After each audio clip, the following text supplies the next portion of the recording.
Extra information to keep you well informed throughout the year when any current event of major social, economic, or political significance occurs. Trends Journal notifies its subscribers of their implications. When you subscribe to the Trends Journal, you'll also receive Trends Alerts. Visit trendsresearch.com today. That's trendsresearch.com. Subscribe to the Trends Journal. This information is too important to wait. Waging war on corruption. Alex Jones on the GCN Radio Network.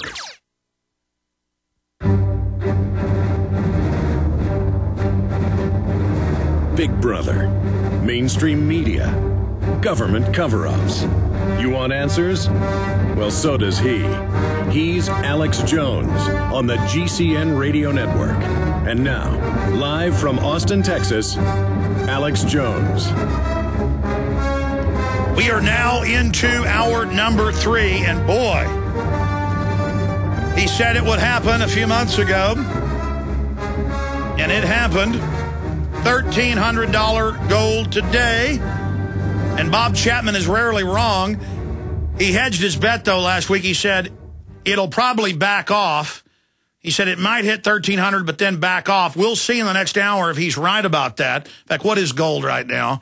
But Bob Chapman certainly called it. Max Kaiser was on, what was it, a few days ago, and he said we're in a bear market for gold. Only 1% are actually buying gold right now, of yuppies, of the general public. Institutions, banks are hoarding it, buying it up. But once 2, 3, 4% start buying it, which is beginning, some analysts on MSNBC are talking about, and CNBC, $11,000 an ounce gold. But I'll take $1,300. Of course, for inflation, it should be $25 or more $100 an ounce for 1980 numbers. But Bob of the internationalforecaster.com, you've been proven right yet again. Well, I thank you, and it's nice being that way. And I have a very strong hand in my shoulder, evidently, and I'm appreciative of that. Today, we fiddled around close to the 1,300 area, although October is still trading. And the spot market, I think, was up close to $4. So that puts it around $12.95. And it's very surprising that we would get this kind of result. And the reason why is that normally this week, Wednesday, Thursday, Friday, and then Monday, gold should have been backing off, and the reason why is that on Monday it's gold and silver option expiration. And at 1,300 or higher, there's 46,000 contracts that are in the money. And if gold on Monday closes above 1,300, there's going to be billions of dollars lost by the commercials on COMEX, who happen to be big banks. So we could see some real fireworks next week. We certainly could. And gold is telling us that it's going higher, even with all the selling that's going on by the commercials who have record positions in the short side net in gold and silver bullion, as well as the shares. And so I think what we're going to see here is a good chance of it closing over 1,300, and if that happens, there'll be big losses. And then I think gold and silver will take off. Now, go higher. Bob, I interrupted you there when you talked about who is going to be short, who's going to be in trouble next Monday if it closes above or right at 1,300, and you were saying the big mega banks that have been trying to suppress it. That's right. Now, how much trouble on a net basis spread out among the firms, remains to be seen. But the players are the big ones: J.P. Morgan Chase, Goldman Sachs, Citigroup, Deutsche Bank, HSBC, and there's others, but they're the biggies. And they probably have the largest net short positions, and they will lose the most amount of money on those long gold and silver options. Silver has been trading quite strongly today. Early this morning, around 4 o'clock, it was up 16 cents, and recently it was up 19. So it held its gains all day, which, again, is surprising, but it's terrific, especially if you have been buying gold and silver coins or bullion from Midas.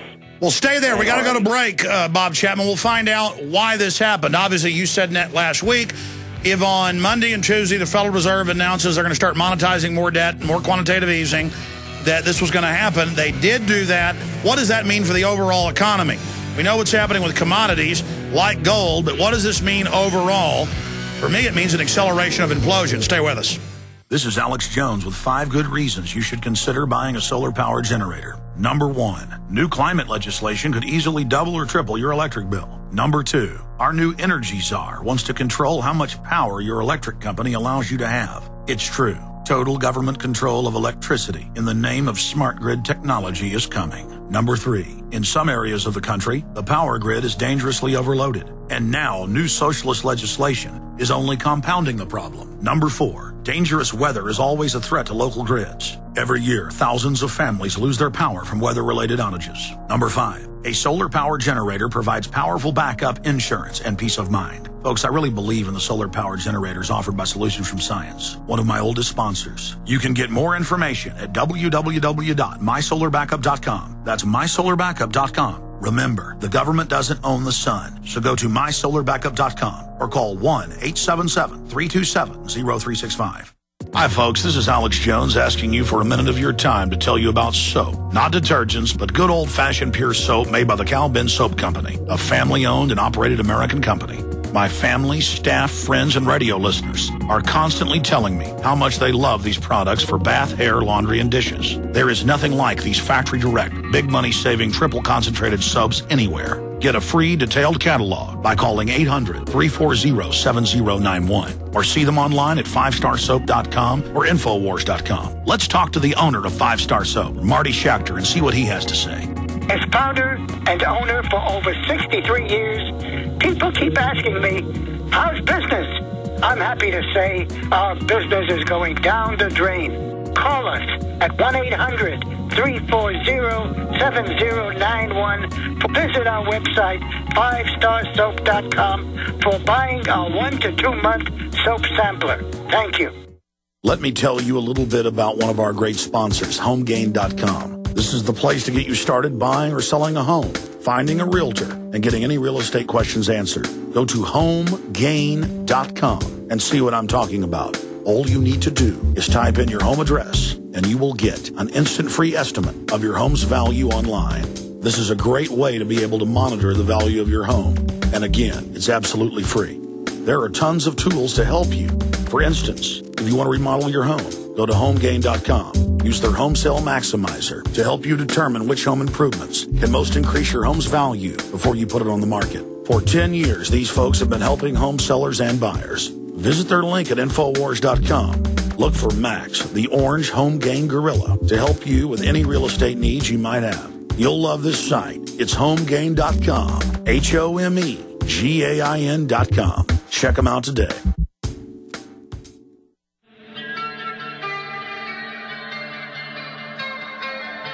We now take you live to the Central Texas Command Center in the heart of the resistance. You're listening to The Alex Jones Show.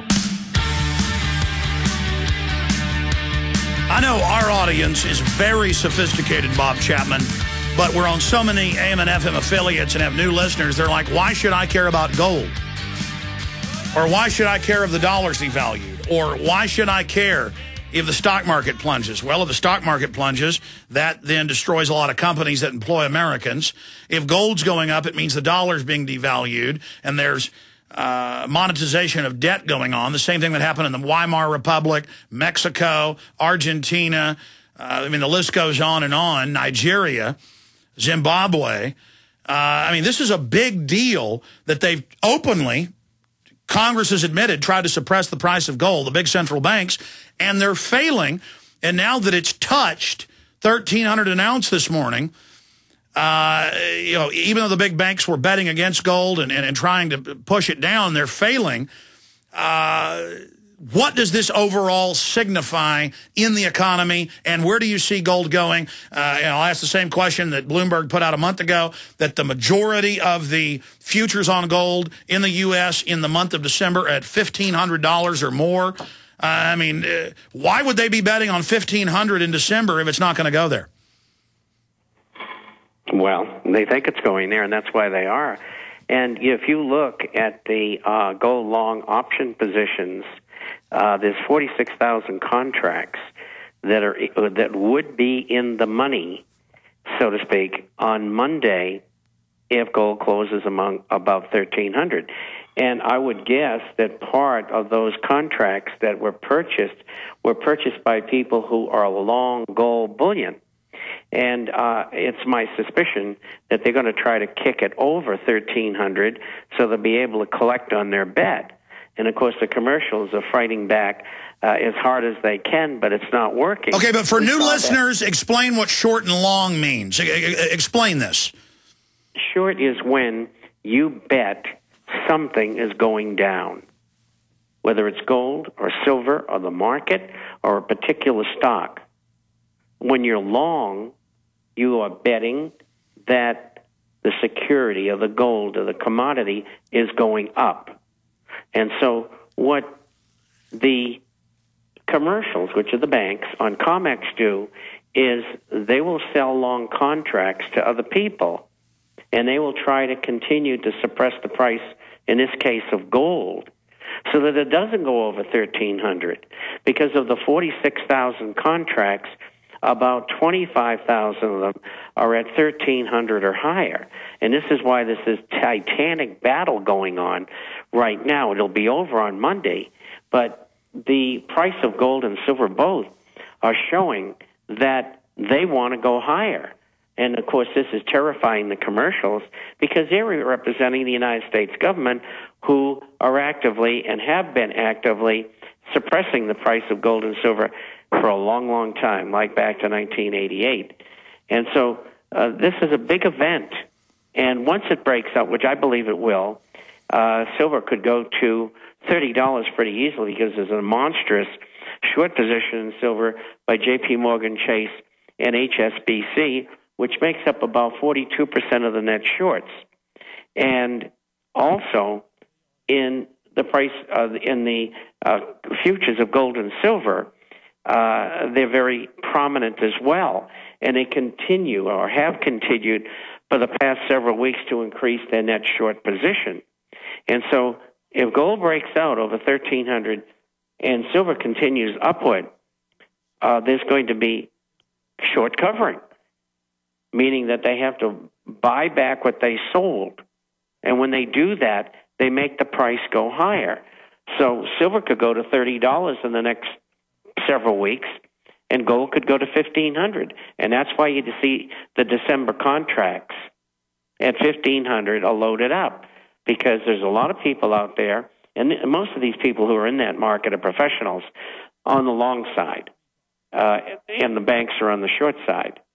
And they think it's going there, and I do too. I mean, if you go back to 1980 and you use the formula used by the U.S. government for inflation, gold should be selling close to $2,400 an ounce. If you use real inflation without the government bogus figures that they've been putting out since then, you've got $7,700 an ounce. I mean, this is fundamentals. I mean, this is not something we're guessing about. This is a reflection of what really has gone on. So gold and silver are going to go higher. We went long in June of 2000, and gold was about $260. Coins were selling for somewhere in the vicinity of $270 a piece, and now they're selling for over $1,200. Stocks that we had people purchase were selling at 85 cents and $4 and $5. Now they're at 20 and 45 and $70 a share. And we don't encourage people to trade. You're in a trend. You go with the trend. It's your friend. The biggest bull market in history is right before our eyes. massive amounts of money being made in the gold and silver related asset market. And this is only the end of phase one. We've got phases 2, 3, and 4 to go.